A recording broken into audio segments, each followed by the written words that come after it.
Hey peeps, DJMK here, and welcome to another episode of Cinderella Phenomenon Evermore with Surprise Tantalus.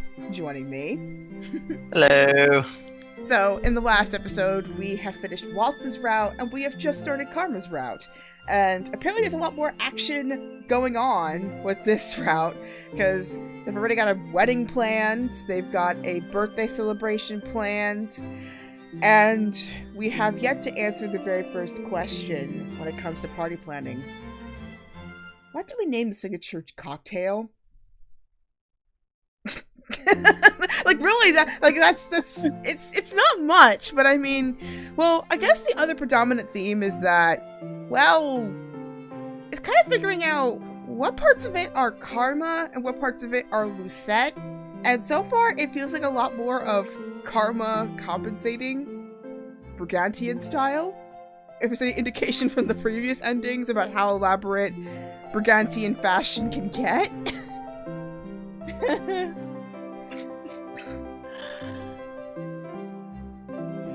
It could get pretty elaborate. Apparently, according to Turian and Garland's description of all the gifts that they have to do, and it's not even a day, it's a week.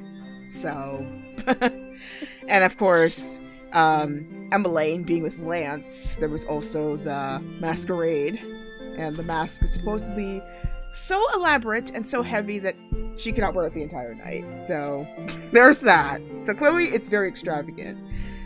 Whatever they do.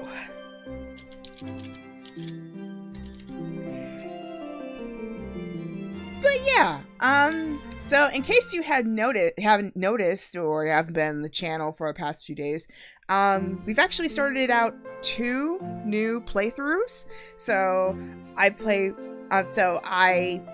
talk with Tobias Tantalus for Dayland Pocket Planet on his Twitch channel. Check it out, it's on Thursdays. And I just started a playthrough of Parasite Eve. Solid time yet to be determined. I'm gonna experiment a little bit, but it's really exciting. New content, so. I was just thinking, like, what a shift this game is from that one, like, having just watched it last night. Like, huh. Yeah, it's like a day and night thing. It's like you see only one part of me on this channel, and then Parasite Eve you saw on an entirely different side, so.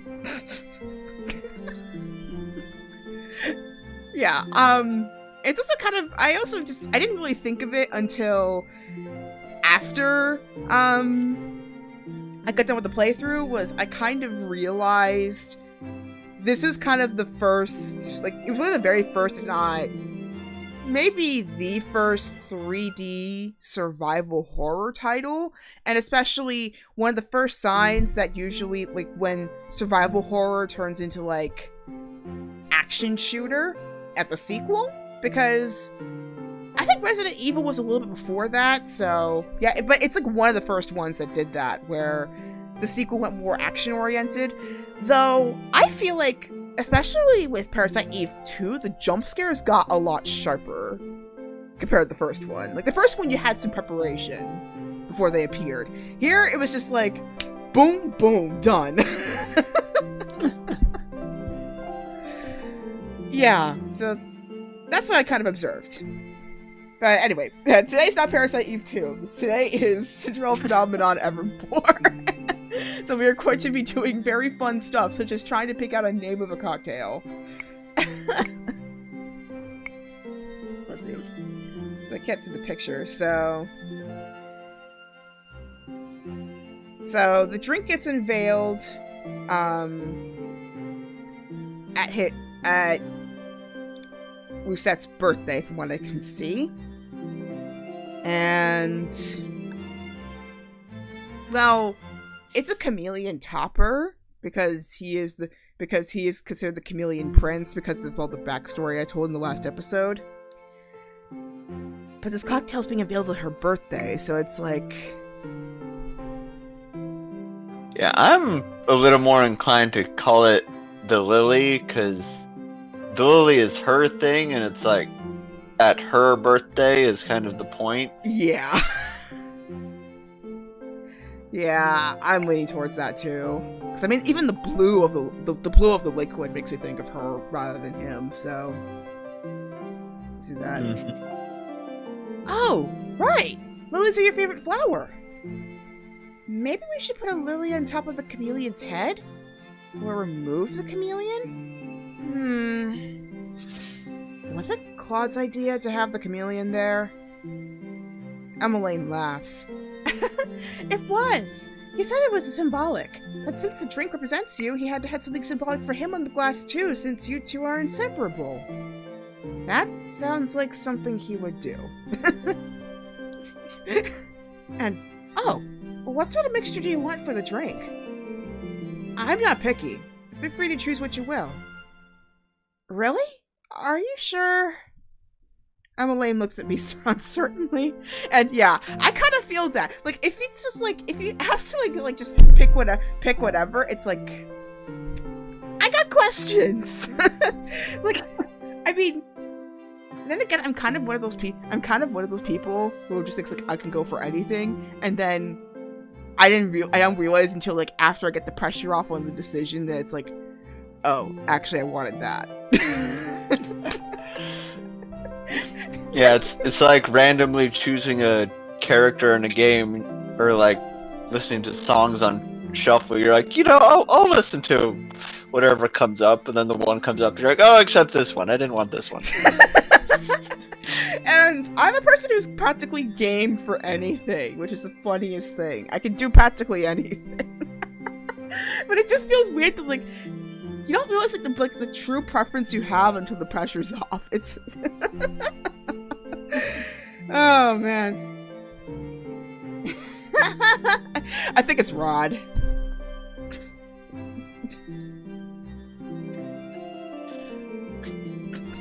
Are you still trying drinks, Sam? The familiar voice makes us both whirl in place. Because only Rod would call her M. Rod stands behind us. And there's Sebi! Sebi, where have you been? I'm referring to the bunny on Rod's shoulder, in case you're wondering. Rod stands behind us, lips quirked into a small smile. I step back without realizing. I'm still unused to Rod's changed height, especially with his quiet demeanor. It feels almost like a contradiction. He scowls at me. Is there something on my face? You cast a shadow.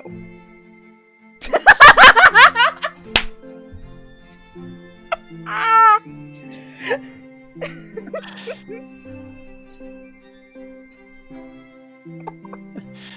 You're terrible. Emmeline just giggles, then she claps a hand on my shoulder. Anyway, thanks for the help, Lucette. I actually had a few more questions to ask you, but I need to figure out this drink before the end of the hour. Rod, you should help me. You want me to help you taste drinks? We could both be royal test drinkers, which is kind of funny considering it was practically the opposite before. It's like the common folk had to do the testing before.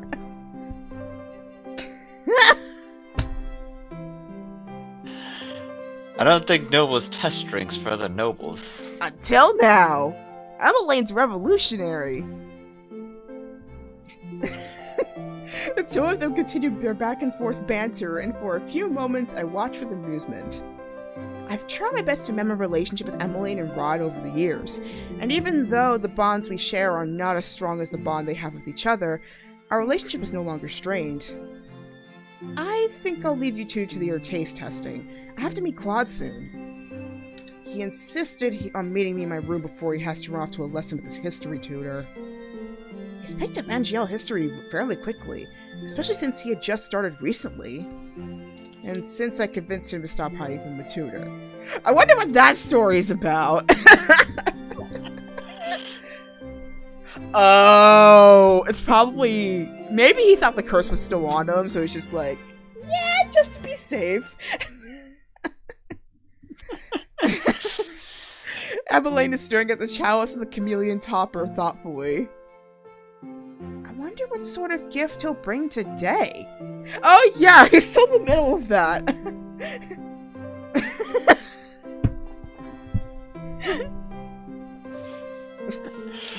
Hopefully it's not a choir, or some gigantic cake with enchanted candles. That makes considered pedestrian at this point. There is no way to know with Quad. The surprise is part of the gift. I'm sorry, I should be just reading it straight, but I'm trying to imagine what he could possibly do next, and I can't. I think that's the point, though. Well, do let us know what it is once you get through the wrapping paper. If it's small enough to fit in wrapping paper, that is. She knows. I nod my head with a smile. The three of us trade quick farewells before I walk out of the crowded dining hall and back into the corridor. I have barely managed a few steps into the corridor before someone collides with me. The impact pushes me down to the ground. I'm so sorry. Oh, it's a man.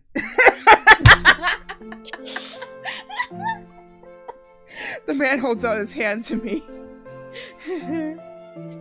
My humblest and most sincere apologies, Princess Lucette. Please, allow me to help you to your feet. I glance up at the man and frown. I'm about to respond to his apology when I pause, noticing his gentle features. It's impossible not to recognize him.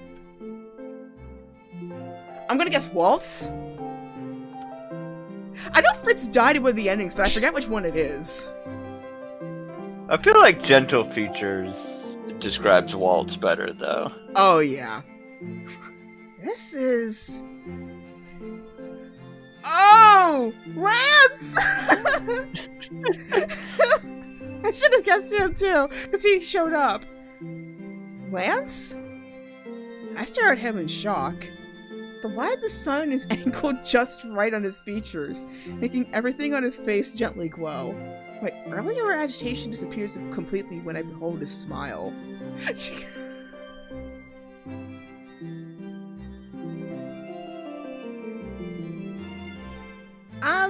Something just popped up, but I'll be fast. I'll be right back.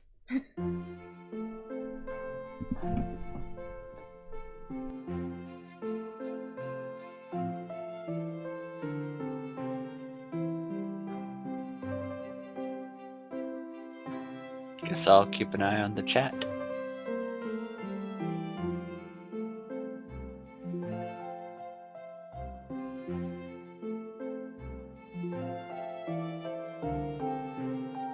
How you all doing today? I'm doing pretty good.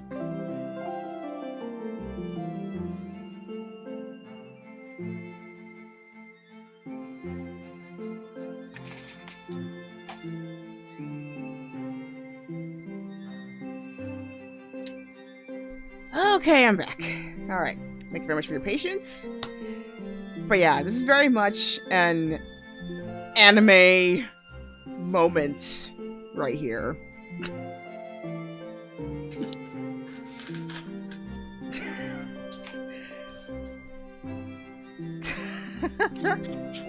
Nice to see you again too, Princess Lucette.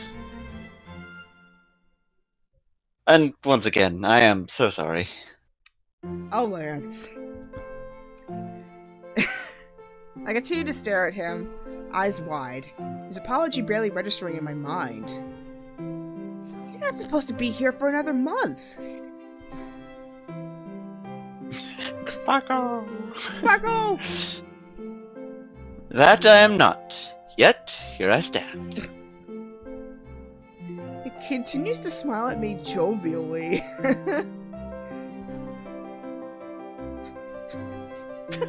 There is an explanation for this, I promise.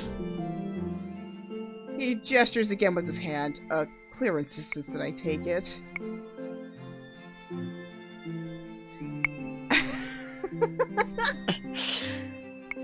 I kind of feel like taking it because he was courteous. Yeah, I'm like, there's no reason not to take the guy's hand and let him help you up. Right? But I mean, he is a fellow noble, so there's no excuse. His smile lengthens into something even more dazzling as he grips my hand and pulls me to my feet. Also, I was kind of incredible how easy that was.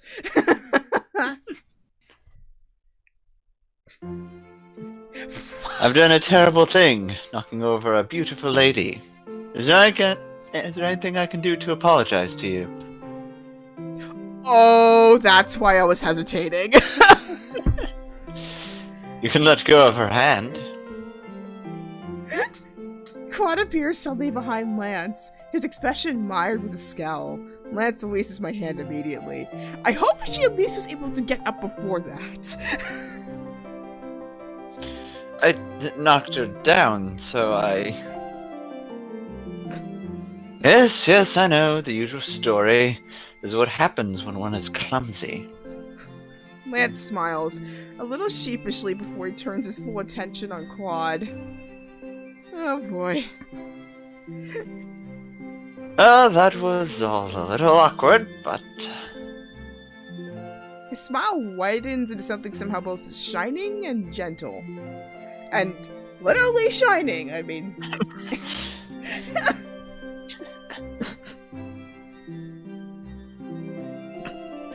Nice to see you too, Karma.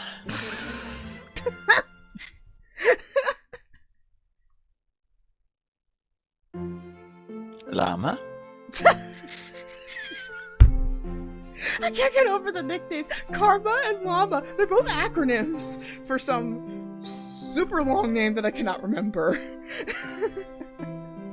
The few people that are in the hallway, including a few of the servants, pause briefly to glimpse at Lance as they pass. They smile when Lance makes eye contact with them.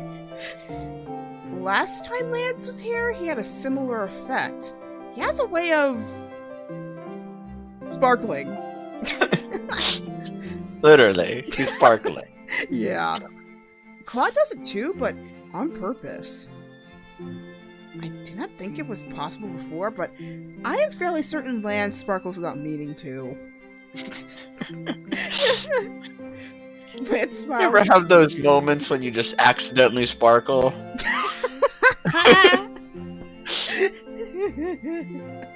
Well, besides the mask that I wear to work sometimes, and I keep forgetting that, oh yeah, I'm going at noon, it's probably gonna blind the driver.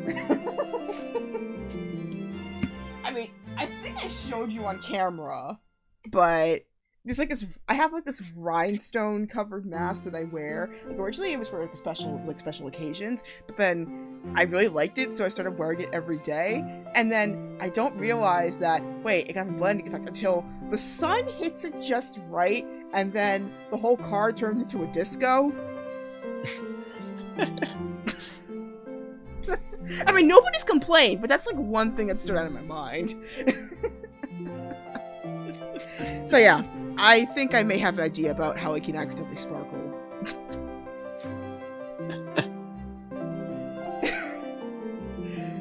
Lance's smile fades slowly.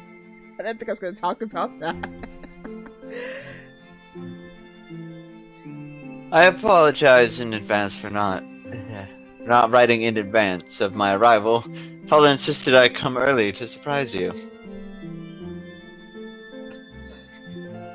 By showing up an entire month early. A month? Plenty of time to make amends, though. Yes, exactly. Last time I visited with Mother, we ruined everyone's schedules. Oh, man. I bet a lot of college students just entered the chat with that.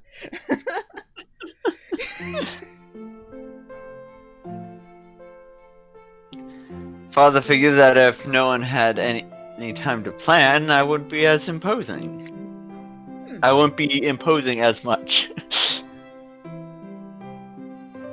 On the one hand, I kind of get it, but since like nothing's like set in stone. But on the other hand, you got one more person in the mix.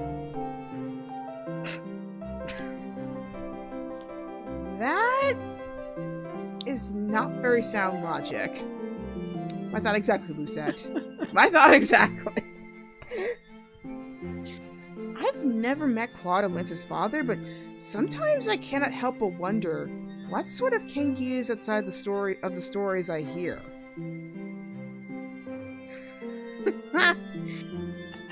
No, it's not sound logic, but it is something father would do.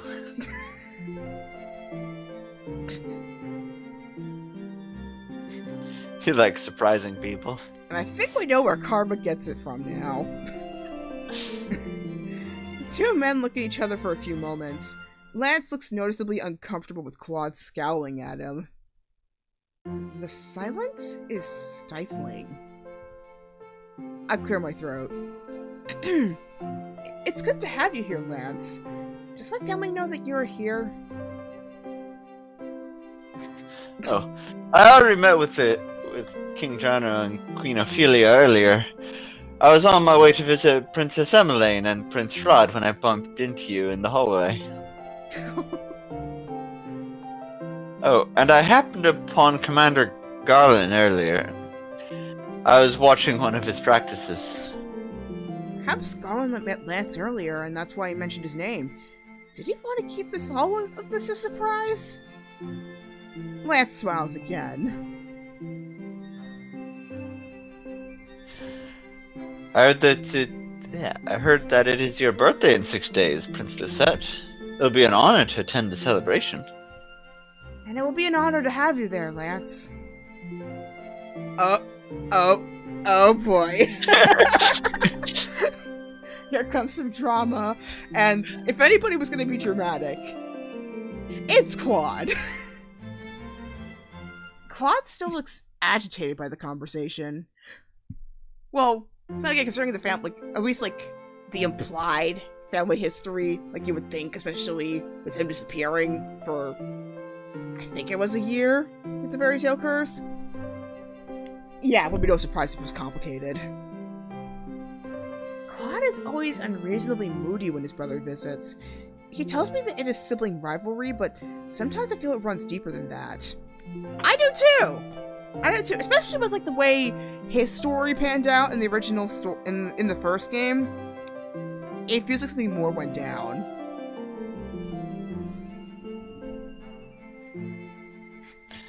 I had hoped to catch up with you two, but I don't want to interrupt any of your plans.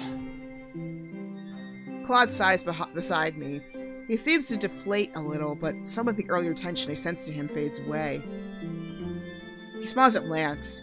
The sight puts me at ease. For now!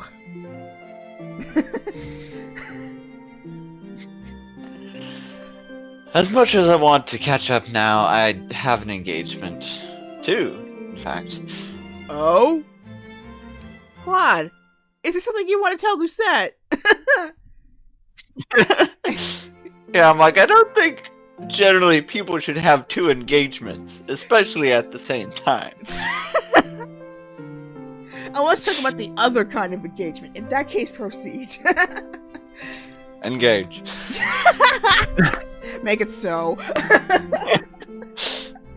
I steal a quick glance at Claude's hands and realize belatedly that he holds a colorful box in them. Is that the birthday gift you mentioned earlier? It is surprisingly small. I figured as much. This is what happens when one shows up unexpectedly at another person's doorstep. In that case, I'll make myself scarce for the hour. If you two have the time to spare after your engagements, I'll be in the dining hall. I hear some sort of celebration planning is taking place. Oh yes. He gives a slight but elegant bow before walking past us, still smiling his gentle smile. It begins. Is actually gonna turn to another set of RuPaul's Drag Race All Stars Untucked? Because it may turn into that. What? The llama takeover. I think I just The apocalypse. I just answered my own question. Aren't you being a bit dramatic? He is your brother. I'm dramatic Because he is my brother and I know him. And why do I oddly relate to this statement? Quad size. I'll have to rearrange his schedule now to make sure he doesn't accidentally change any of my plans. Oh boy. Plans? Quad shakes his head slightly before smiling at me mischievously. Plans? Whatever are you talking about, Lucette? It's like a scene in Midsommar where there's like a bear in the middle of the field in broad daylight, and a couple of London tourists basically asked, "Why is there a bear in the middle of the field?" And then the Horga, I forget the character's name, just says, "It's a bear." Doesn't answer the question, and we just blatantly ignore that until the very end. It's like, I guess we get the answer at the end. I nudge his shoulder, but he just laughs at me before setting his arm on my shoulders with a smile. Shall we? The two of us make our way down the corridor and to my room. Thankfully, there are no further incidents in the hallway. By the time we get back to my room, Claude is noticeably more at ease. I take my seat on my bed as he shuts the door behind him. This climax is at last upon us. It's his turn to shine now. Literally. But he does it on purpose. He does it on cue. There's no choir involved in this, is there? Now I'm curious about this choir. It's like, dang, you're making me more curious. Last year, I sat down on my bed and a choir started singing a birthday song in the garden outside my window. It's basically like the old school boombox, like the boombox over your head from Say Anything. But I guess for us now, it's portable speakers. Though it's not the same ring now, is it? Except they don't have that, so he just had to bring a whole choir with. Bring a whole choir in.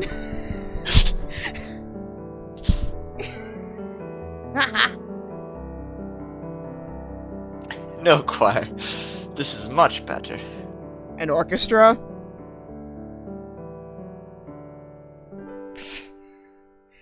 I wonder. A stage production. Meteor shower. He sits down beside me and hands me the box. His eyes are glimmering with excitement. Claude's excitement is just as much of a part of the gift as the gift itself. He always looks so happy when he gives me something. I think that's why a lot of those songs tend to say, it's better to give than it is to receive. I mean, it's possible to like them equally, but there's just, I don't know why. I think it's just like, it's just seeing the person's reaction as they're opening it up. It's just like, I think it's like the more exciting part than the gift itself. Mm-hmm. And his happiness is contagious. And I just talked about this with my class the other day about how happiness, especially when you see some, like, a loved one getting excited about something, it makes you excited for them too. There's a word for it. I can't remember what it is off the top of my head. I might look at it. I might mention it in the next part or something.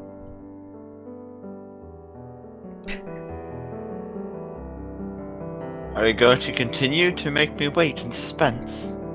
My question with the movie industry every single day. Like, how many times are you going to wait Black Widow and the James Bond film? I can't wait anymore. Put it out there. I thought this was my gift and not yours. And I bet that's their response to us. Just wait a little longer, it's gonna be worth it! Don't be like that, love. You know how much I enjoy seeing your eyes light up when you open a gift. If somebody makes a meme of this in the future, down the line, You could totally like put in like a studio, like a film studio that's been delaying like this for so long, and put my face over Lucette's, and that would basically be our conversation. Because this is what it feels like. I glance down at the little box that is now on my lap. It is wrapped in vibrant red, gold, and green. A small a small card on the top reads, "To my betrothed on her special birthday week. You are my compass, even in darkest times." Wow. Giving that to your betrothed, intended, affianced. Oof. I flushed a little as I plucked the card off and set it aside. It's gonna be a magic compass. That would actually be cool. Because I mean, magic is in this editing, thankfully. Betrothed. It's still so strange to think we are engaged. Everything feels as it always has. It feels natural. I eye the ring on my finger as I carefully unfold the wrapping paper. You could just tear the paper, you know? But what if the paper's super pretty? Well, that's it probably is. But, you know, just the Brugantian standards, you know, he thinks it's normal, but... And also, I feel upset with this one. I enjoy making you wait in suspense. You do like to tease me, don't you? I laugh as I pull off the wrapping paper and then slowly open up the box that Claude has brought for me. Woo! Aww. They're dolls! And they represent the ending of the first game. Oh. This? I take the first plush out of the box and stare at it. It is fuzzy and almost completely black with red eyes, and yet somehow it is cute. And the other plush? I take it out and gaze at its dress and face.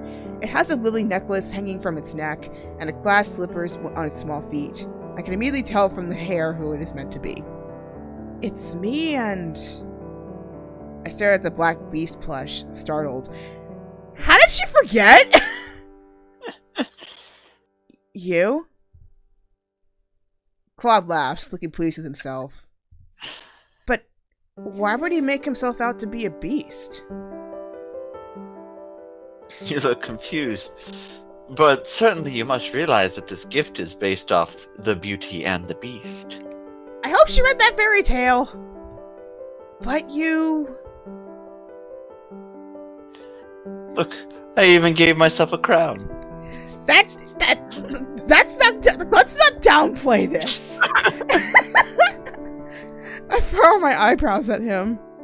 You don't really think that you're... A beast? Yeah, I'm worried. Claude's lips curved into a gentle smile. In the past, yes, but for now, the beast is just a plush. Don't you think it's cute?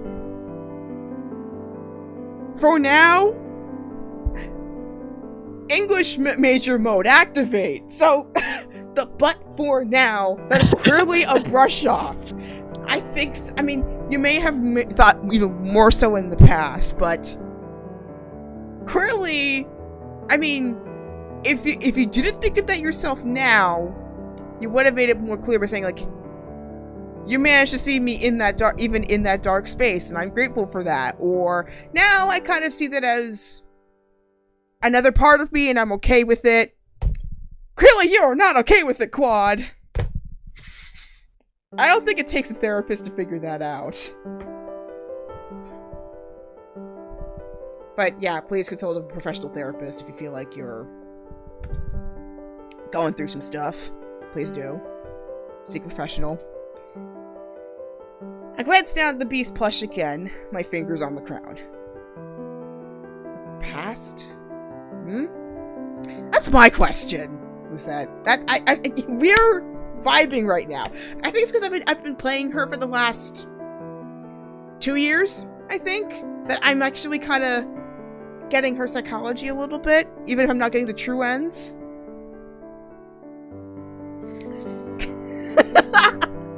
Anyway, I lean against Claude's shoulder and hold up the 2 plush toys so I can see them side by side. They are adorable, Claude. I love them. I wrap my arms around his waist and settle my head on his shoulder. Thank you.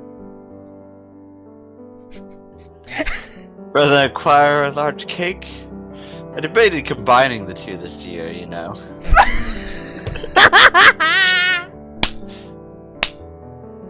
And you might as well add like a cake. might as well add a sequin portrait on top of it.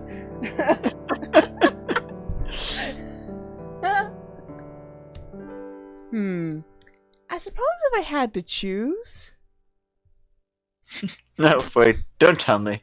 You might just break my heart. I grin at him as he wraps an arm around my waist and plants a kiss on the top of my head.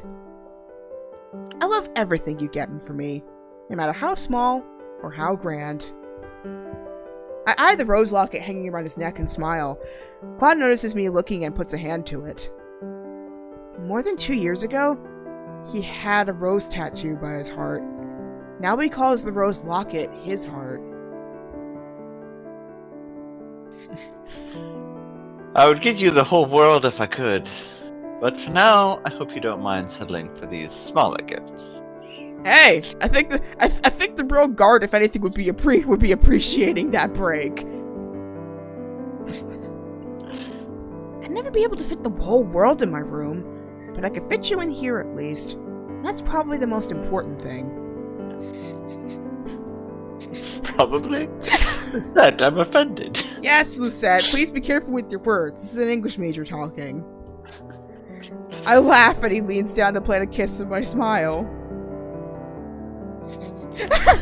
You really won't let me skip out on my lessons today. I could think of much better things to do at this time. As much as I love to play, I love the idea of playing hooky, I probably won't. He raises an eyebrow at me, but I just slide away from him. A prince of Angiel needs to know his kingdom, doesn't he? So, wait, let me get this straight. Is it gonna be almost the same as Prince Philip? Rest in peace. His funeral was earlier today. But, I mean, is it gonna be exactly the same, like, where, like, he basically has to give up his title for Brugantia and then go all the way with Angiel? Is that how it works? I'm not sure. Hopefully we get an explanation. But he said Prince of Angiel, so either he's getting this title on top of what he's already got, or he's swapping it. Yeah, I mean, he's not.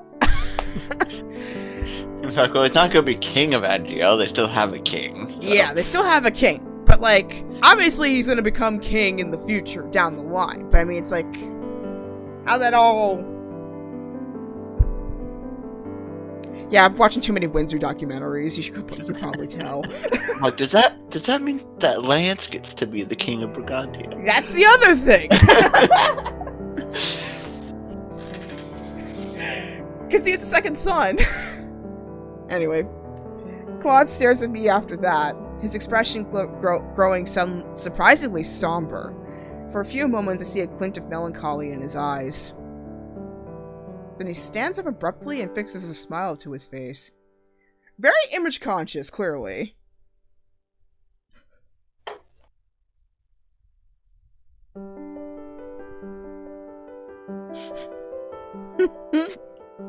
Of course.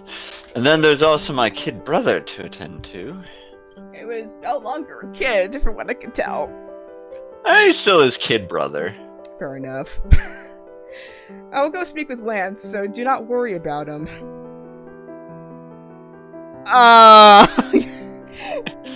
Claude, your insecurity's showing. Once again, Claude's expression is sullen, but the look is only temporary. He leans down to take my hand and then places a soft kiss at its back. In that case, I will see you later, my love. Aww. He smiles at me one last time before heading out the door. I fall back on my bed, holding the 2 plushies to my chest. I hold up the beast plush and sigh. That uneasiness I felt just now was my imagination, right? First rule, Lucette, do not deny your intuition. You're probably correct. The beast plush does not answer me. I'd slightly be more worried if it did. Then again, it's a magical land. The probability of getting a response would actually be pretty good. I mean, animated plushies? It wouldn't go for that. Although if it did respond, she probably would still freak out. I set the Beauty and the Beast plush toys down beside each other on my bed. For a few moments, I look at them, thoughtful. Eventually, I move to exit the room and turn my thoughts to brighter things. Oh wow, Chapter 2. Karma and Llama. Dang, that happened fast! I mean, it felt fast. Let's see. Yeah, we're not even up to an hour yet. Well, we didn't get like halfway through the chapter. That is true. Last time. Yeah, that's true. Wonder whose voice this is. No matter what I do, I can never make a difference. He died because of me. It's all my fault. They have so much gold, and yet they won't spare a single coin. This is... If only I could be rid of him. All he does is take. I reversed there's 4. Oh, whoop. The voices continue to pound inside my head like a trapped animal fighting its cage. And, oh yeah, it's she's a Tenebrarum bearer, so it's probably all the voices of, like, the magical beings happening with her. I've become aware that I'm in a dream. A nightmare. The moment I realize, I begin to stir. I attempt to wake myself up, but stop when I hear another voice in the edge of my consciousness. How could they miss me? It's not as if they haven't already replaced me. The voice is familiar, and for a few moments it's the only echo I hear in my mind. Whose voice is this? I try to listen, but to no avail. The other voices soon press into my mind, making it impossible to hear anything else. I force myself awake. My heart is beating erratically in my chest and my head is pounding. I feel faint, even though I'd just woken up. I glance slowly around my room with sleepy eyes, searching for Claude, but he is not here. Ever since we became engaged, he has been sleeping in this room with me. The king was against it at first. Even I couldn't help but be surprised by Claude's bold proposal, and according to him, such a thing is a tradition in Brugantia. Still, it took Father many months to agree. In the end, he only relented with a month remaining to the wedding, saying that he found it more acceptable. Because you gotta be sure! You gotta be sure. It's pleasant when I wake up and actually find him sleeping next to me, but... I notice a small note on the bedside table and sigh. He has another morning meeting with Father, it seems. I put a hand to my forehead and close my eyes. And that nightmare? Ever since I became the Tenebrarum bearer 2 years ago, I have been having these nightmares. Parfait tells me they become milder the more I learn to put them to the back of my mind. The voices usually are not so terrible they drag me under like that. The last time the voices were this loud, it was because I was surrounded by negativity from somewhere close by. I stood up in my bed and turned to look at the beast plush that lies just beside my pillow. That negativity isn't coming from Claude, right? I'm uncertain whether or not it is the truth or my imagination, but even though he is, for the most part, his usual self, there are moments when he feels different. There are moments where his smile wavers and a tinge of melancholy comes into his eyes. The first time I saw it was when he gave me the beast plush. That was 6 days ago. So it's her birthday today, then. Or tomorrow. asked Claude multiple times if something is amiss, and he always wades me off with a smile. I glance again around the room that we now share. Most of it has not changed, though Claude has added some things, namely a piano that sits in one corner. He insisted on putting it into the room when he first moved in, and I had no qualms about it, not when I know the playing calms him down. Besides, I don't mind him watching him play. Sometimes when I'm in the mood, I play with him. Perhaps I should suggest playing together sometime later today. I stifle a sigh as I slide off my bed and move to get dressed. A maid arrives to call me to breakfast and then leads me to the dining hall. Breakfast is livelier today on account of Lance, who sits beside Emily and listening to everything the royal family is discussing with a broad smile on his face. Even though the king and Claude are both absent from the table, Lance talks enough for the both of them. In fact, ever since he arrived, Lance has somehow managed to put himself in the spotlight for every family meal. He does not start conversations on his own, but he's always quick to respond, and usually with a smile. And I've kind of read up a little bit on this. Again, I've watched too many royal documentaries, but apparently, like, conversation, especially, like, ones like that where you have to be more dynamic or, like, be more of a encouraging conversation, it takes a lot of practice, and they're often, like, a lot of these noble families are trained up for that. And I mean, it's starting to become a common thing now with non-royals and nobles, but, like, it's just a huge reminder of how much conversation is actually a skill, especially now that we're starting to re-enter the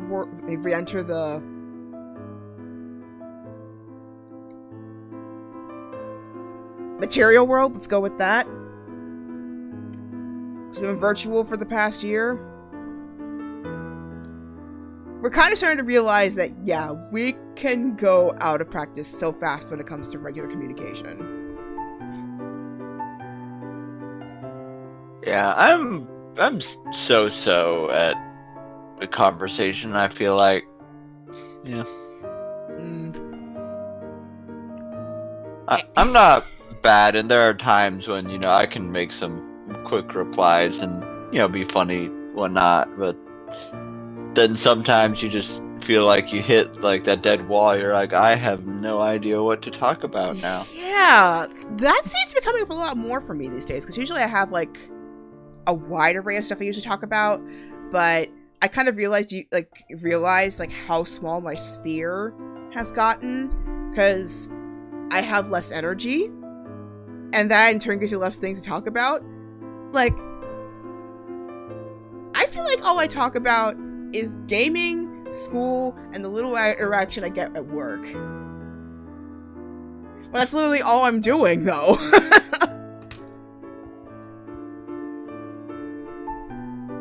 Maybe I should read more. Not should. I will read more. There's a lot of books that I'm meaning to catch up on. Yeah, like with writers, they always say to write about what you know, so it's like similar with conversation. You can only talk about with what you've been experiencing. So. Yeah. Whew. I bet fiction writers are having a lot of fun with this right now. I'd love to hear what is going on in your heads right now. It will certainly be entertaining. I'm still waiting, like, for a few years down the line when they make a movie about this whole thing. It's already happened! Like, I kind of want to smack Michael Bay for this. He produced the movie, not directed it, but but it's prominent because Michael Bay is involved in it. It's called Songbird, and it stars KJ Apa,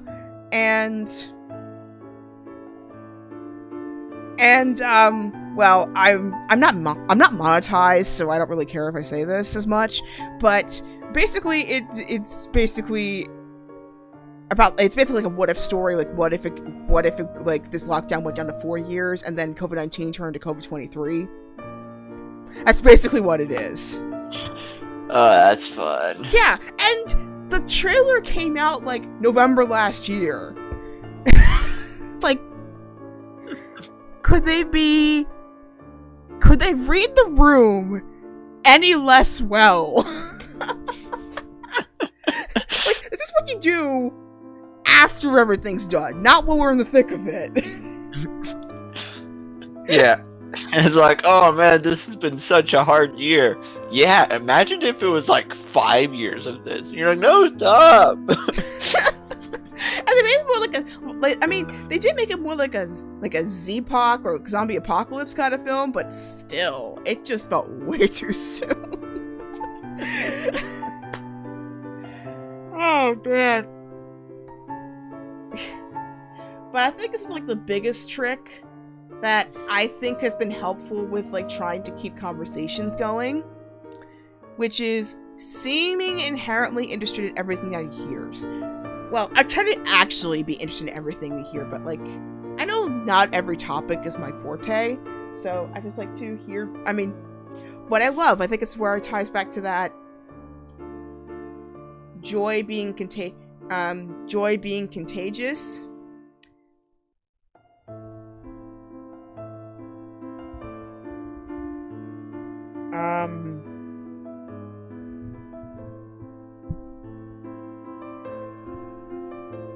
Just seeing somebody else like get excited about talking about something, that's what I enjoy about conversation. It's like when somebody gets passionate about something, when their eyes light up or they can just go on for hours. That's what I like about it. I may not even have to do anything. Just listening, it's fun enough. Yeah, and even if it's not something you know about and can comment on, but then you can ask questions. You're like, oh, I don't know about this thing. How exactly does that work? Mm-hmm. Yeah, exactly. Right? Curiosity kicks you far.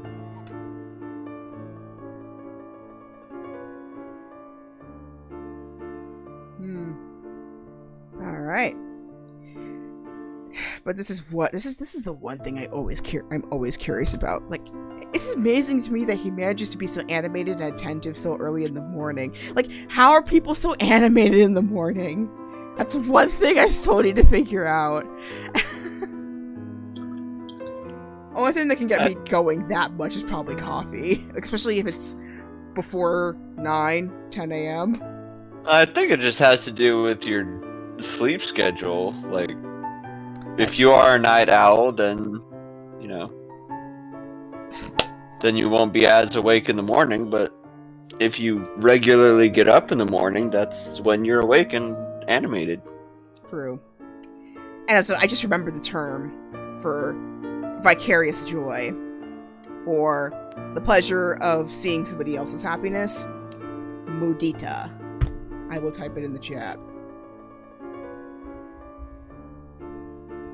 Also known as sympathetic joy. It is a wonderful feeling. Everybody should try it. My thoughts are preoccupied during breakfast, hovering somewhere between Claude's duties and my own. I listen while I eat, sometimes nodding along with the conversation. I've almost cleared my plate when Lance speaks directly to me, jolting me out of my reverie. I think that's the other thing. It's like, I listen so much in conversation, sometimes I don't realize like how fast I'm going through food until like I look down like, oh.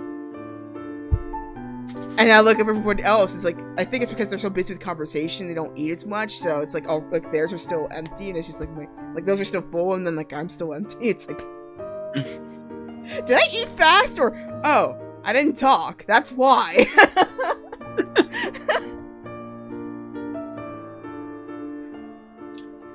Have you ever spoken with the witches in Brugantia, Princess?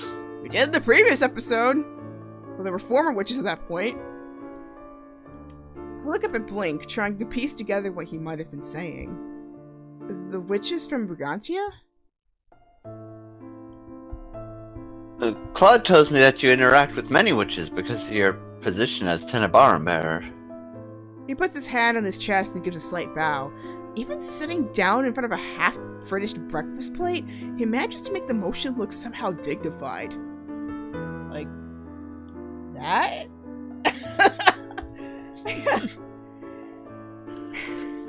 I must stress that, as always, it is an honor to be in your presence. I cannot help but smile at him. Most of the time, being the Tenebrarum bearer has been more of an ordeal than a blessing, but I have learned to appreciate the responsibility. Please, Lance, there's no need for that. I shake my head. I mean, he's gonna be your brother-in-law, and I don't remember how long. No, wait, no, a month. He's gonna be your brother-in-law in a month. And no, I don't usually speak with Brugantian witches. I usually have no reason to unless there's some kind of upset. From what I've heard, though, the witches in Brugantia are content. There are still incidents involving witches in Angiel every so often, but thankfully those incidents have been on the decline in the last year. Does not seem that way, though I cannot say with absolute certainty because I do not have many witch acquaintances. Yeah. You can't judge a book by its cover. Lance's eyes brighten. He seems to be lost in memory for a few moments, but then he speaks up. Many of the witches I do know have visited the castle to perform extraordinary magical feats. Mother has a few witch acquaintances that help her decorate at her midnight parties with enchanted objects. That would explain why everything's so elaborate. Midnight parties? Oh no, you're giving Emmeline ideas. Emmeline looks at Lance in wonder. Mother's a bit of a night owl, so she throws many parties at night. She refers to her weekly evening celebrations as midnight balls. That sounds fun. Ah, that sounds lovely. Oh no. They are quite lovely, if not a bit overwhelming at times. But I suppose that's to be expected. Brugantia is known for its animated nightlife. It's sleepy while the sun is still up and lively when the moon rises. That reminds me of a lot of big cities we could think of. The balls are particularly special nighttime celebrations with renowned performers. One year, when Claude and I were still young, Mother invited a witch whose specialty was magical gardening. Can that witch come over to my house? Because we have like a bunch of foot-long gardens. Magical gardening? So witch conjured an entire field of colored roses. Yeah, she needs to come over here. That's... Lance laughs. Suffice it to say, it left quite an impression. I think he learned to appreciate the roses a lot more after we were gifted an entire field of them. I mean, considering that you are wearing roses, you and Karma are wearing roses. Clearly, they made a huge impact. I wonder if such showcases are part of the reason Claude loves roses so much. I think of the rose locket and smile. What sort of magic do you specialize in, Princess Lucette? I look up at Lance, momentarily perplexed. Delora taught me shields and ice first, so I'm probably most comfortable with those spells, but I do not consider them my specialty. And with Waltz's ending, she also learned lightning, so she'd known 3 types at that point. And there's actually another game, it just reminded me of another game that I played, I think, last year called The Blind Griffin. I only went through one ending of that, so if you're curious about me trying a few more endings of that game, I am happy to. It's a really good one. It's by a different company. I forget what it's called. I think it's no wait, I know what it's called. It's I think it's called Asphodel Games. But yeah, it's called The Blind Griffin, and it takes place in San Francisco in the 1920s in a speakeasy. A magical speakeasy at that. Ooh. Yeah. Lucette is very good with ice. She made a sculpture of Claude once for his birthday. Emmeline. Lance stares at me with clear impress. You made a sculpture out of ice. That's amazing. It's an impressive talent. I mean, have you seen ice carving? It's an art. It's an art as well as a science. Claude thought it was amazing too, even if I could never get his features right. Talk about extravagant gifts. Every artist's dilemma. He teased me about it for a long time afterward, but he was definitely distressed when I set the sculpture outside the sun so that it would melt.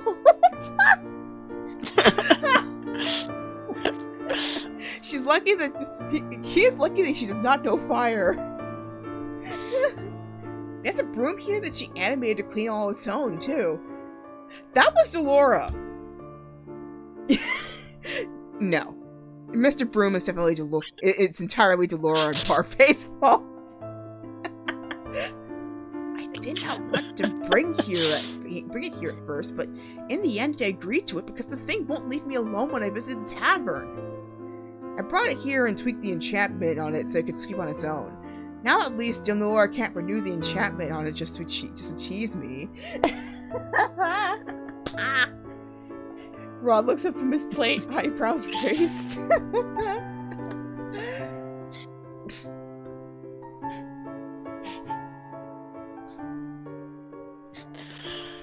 A little more than a year ago, Lucette created a light show in the dining hall. There was electricity bouncing everywhere. Okay, so she draws the electricity after all, so that's 3 spells. That lightning spell was a difficult beginner spell. Lance laughs, looking delighted.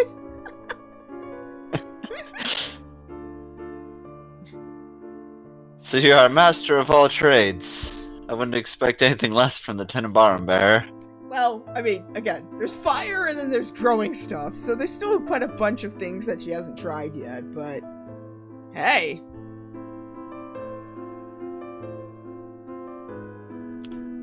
It's a shame you can't come to Brugantia for a long enough time to meet the witches there. They speak of you fondly, even if they cannot see you often. I mean, it is her sister kingdom. She might as well visit. They do? Most certainly. That is surprising. Perhaps I'm making more progress with everyone than I first thought. I think about what Lance said about my inability to visit Brugantia. Unfortunately, I can't leave Angiel for extended periods of time when I'm the Tenebrarum bearer. I have to remain in the kingdom because I am tied to the crystal, but my thoughts shift to Claude. He has gone to visit Brugantia a number of times without me, but I know he is sad I cannot join him. Because of my own position as Tenebrarum bearer, I could never go to Brugantia and become a princess there. Okay, so that's why he had to basically go over to Angiel instead. If it wasn't for the Tenebrarum, she probably would have gone to him instead. That makes a lot more sense. Yeah. Especially if the crystal, I mean, when I remember, the crystal can get pretty big, so it's not a portable thing that she can just, like, up and go with it. That is the reason why my wedding engagement with Claude will make him a crown prince of Angiel. It is also reason why Claude was forced to step down as the crown prince of Brugantia and had the title reversed to his brother. Okay, that explains everything now. That's all the political stuff I needed to know. So yeah, so Lance is now the crown prince of Brugantia, and then Claude is now the crown prince of Angiel. Okay, that makes a lot more sense. So, it's kind of Prince Philip, but not. Rest in peace, Prince Philip. Lance breaks through my thoughts of the question. Might I be so bold as to ask for a demonstration? I would be happy to tell you more about Claude if you would show me some of your magic. Are we being magically propositioned? Ophelia, who had been quietly listening in on our conversation, suddenly stands from the table with a smile. I'll leave you all to it then, but please, no electric mishaps. He's like, oh, magic, I'm gonna get out of here real quick. Yeah, I'm guessing considering especially the way her hairdo is, I don't think she wants to experience, like, this. I am more than capable of controlling my electricity. Also, after this whole song and dance is said and done, I really want to go to the Franklin Institute and try that I forget what that reactor is, but like the one where you put your hands on the ball and then like your hair sticks out. I've always wanted to try that. Oh, like a Tesla coil? Yes, Tesla coil. That's what it is. I always wanted to try those. Ophelia just smiles at my embarrassment before excusing herself from the table. A magical demonstration. Uh-oh. I'm still considering what spell to cast when the doors to the dining hall swing open and Claude walks inside. He looks somehow downtrodden, his expression broody. Conversation with the dad-in-law did not go well, I'm assuming. Karma, you just came in time for the princess's magic demonstration. Oh boy. Claude turns at me quizzically, his expression softening. And have arrived at the perfect time. Oh boy. He keeps walking until he is standing behind my chair. I am relieved to see his initial stress completely disappeared from his face. I turn my gaze to the rest of the table. Everyone is looking at me expectantly. Oh boy! A spell. Should I do something that I'm comfortable with or something new? Oh man! What do I do? I mean, Claude's seen an ice spell before. Yeah, we did cast one during a duel. It'd be a nice spell. Yeah. Nice token to try to make a rose. Yeah, we could try something new. I don't know if we embarrass ourselves with it, but... You know what? Let's give it a shot. I did save here, so... Let's just go for it. Let's try. I know Waltz couldn't sing a song to save his life, but maybe Lucette might have better success creating a rose? An ice spell would be safe, but perhaps I could cheer Claude up with something new. I have made a lot of things before, but never a rose. Still, it can't be that difficult, surely. If it's anywhere near as hard to make one as it is to try to, like, draw one or anything, then a rose can be pretty difficult. Oh, yeah. I hold out my hands, cupping them in front of me to create a small platform. I squint down at the palm of my hands, concentrating the magic in my body into my fingers.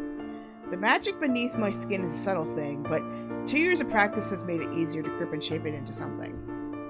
I close my eyes, briefly, imagining the shape of a rose. The first thing that comes to mind is the rose locket on Claude's chest. I attempt to draw the shape of it out into reality. If I can shape ice, this is nothing. Oh! That's... I open my eyes and stare down at the object in my hands. Okay, no. I'm curious. What happened? She actually did it! It is indeed a rose, but much to my disgruntlement, it is flat. Extremely flat. I mean, you are going from a 2D to a 3D space, so it's no wonder that happened. Its shape resembles the flat metallic shape of Claude's rose locket, only it is awkwardly balanced on a vibrant green stem. A single wiry leaf juts out from the stem. I sigh as the rose caves in on itself. This is not impressive at all. I will try again. But... Just said, wait. Claude takes a step forward and then reaches past my shoulders. He touches his fingers to the petals of the delicate rose. Much to my relief, they do not fall. I think it's beautiful. I agree with Lemon Lane. Claude smiles as he plucks the rose from my fingers. He holds the strange flattened flower up to his nose and smells it. It also smells far better than a normal rose. Well, that's just for luck!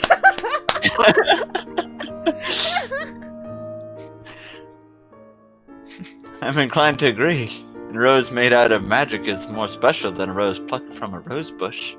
It's lovely, Lucette. Aww. But it's so flat. It looks like it might fall off the stem at any moment. I shake my head slightly and attempt to snatch it away from Claude. He only holds it out of my reach with a mischievous smile. Fine. You can keep it then. Claude smiles. He holds the rose carefully in one hand, then leans down to kiss my cheek. I most certainly will. He keeps the rose clutched gently in between his fingers as Lance turns to me. That was amazing, Lucette. Your magic is beautiful. Aww. And fierce. Sometimes too much so. Clearly he is still holding against her with the lightning part. I scoff. You make it sound like my magic is aggressive when it is not. I barely have any reason to use magic in the first place. Most of the time I only use it for convenience. Like, I can totally imagine, like, if a drink got warm, you just tap the glass by its edge. You cool it off again. Like, I would totally love that. Or, like, if you happen to have a flame spell, drink gets cold, warm it up a little bit. Done. And then sometimes I use it to make gifts for Claude, just to upstage him.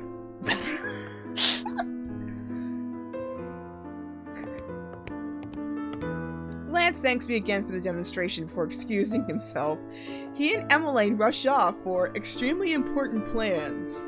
Rod heaves out a great sigh before eventually following after them.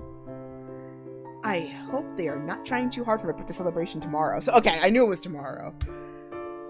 I remain with Claude while he eats a late breakfast and then head out with him when he is done. I know that our time together will not last long. Claude has to take off for another lesson and I have a meeting with my father. There's another discussion about the implementation of new laws in NGL. Before the two of us go our separate ways, Claude turns to me with the rose still in his fingers. I'm going to return this to the room first. I'm sure that when you'll see it later tonight, it will have caved in on itself. You have no faith in me, Lucette. It's more that I have no faith in the rose. Claude flicks my forehead, bring me back into reality. Next time you do that, I'll freeze your pretty eyelashes.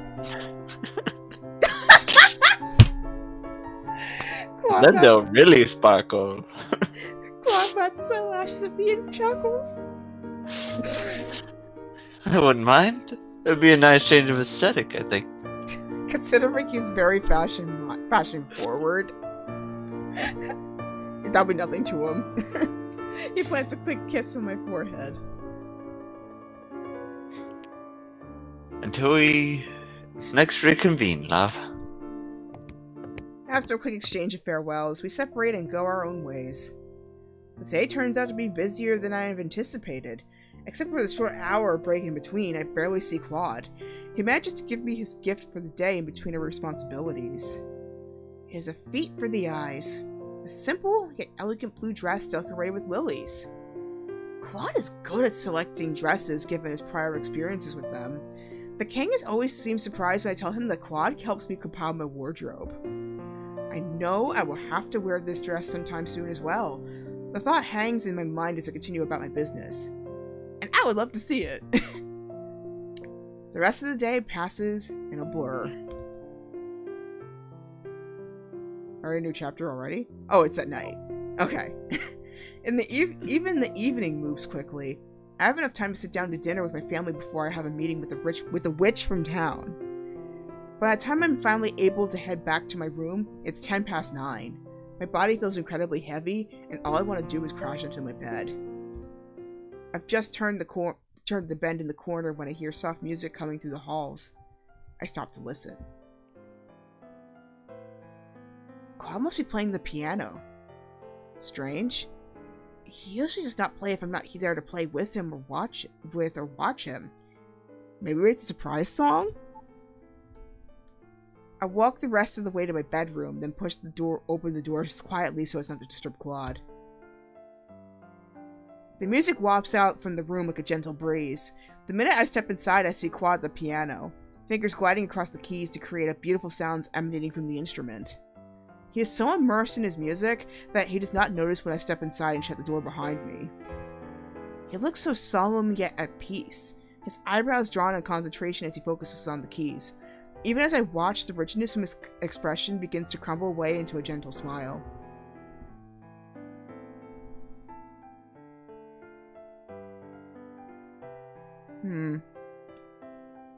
I think I know what this song is. This song. It is beautiful. Will I break his concentration if I move to sit beside him? Oh wait, I know what the song is! It's the theme from the first game! Oh my gosh.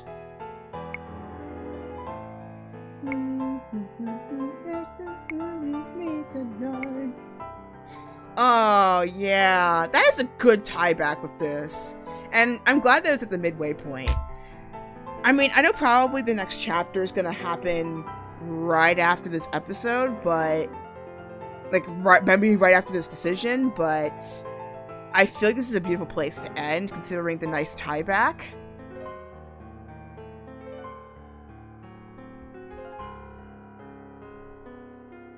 It's funny, I can't hear the music, so it's like, oh, this song, and my brain just like, tale as old as time. That is perfect! That is perfect, considering... Yeah, I could try and see if I can pull it up, because there actually is piano. There's actually piano sheet music for the original opening theme.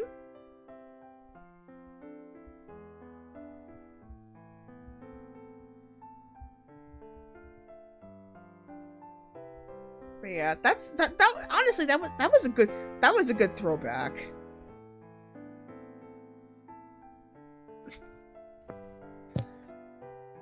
Well, there is also an original soundtrack if you're curious about what it is.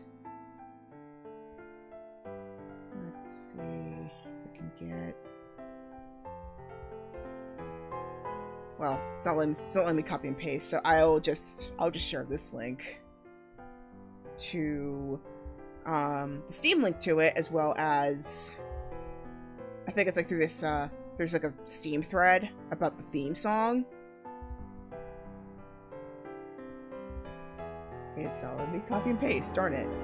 I'll probably put it in the put in the description. Ah, there we go. Come on, get in there. It's not letting me send. Wow, my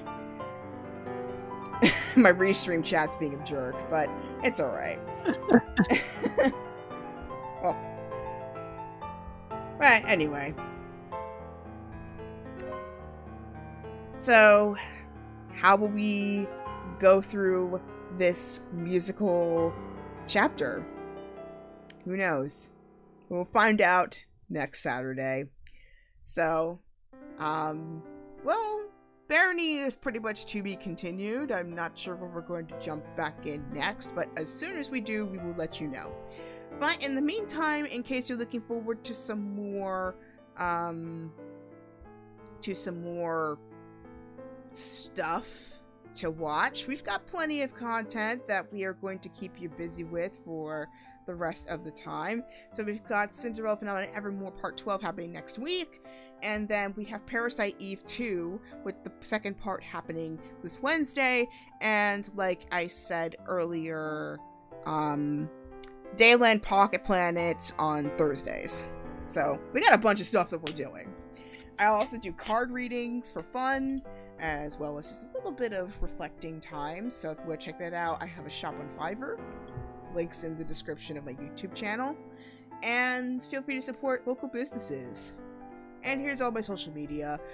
TikTok is the most updated one, followed by Twitter, because it's where you get all my alerts for when I'm streaming next. And my Discord. So, I hope everybody you are having a great night. Stay safe out there. Remember to practice your scales. And of course, may your heart be your guiding key. Till next time, I will see ya! Bye!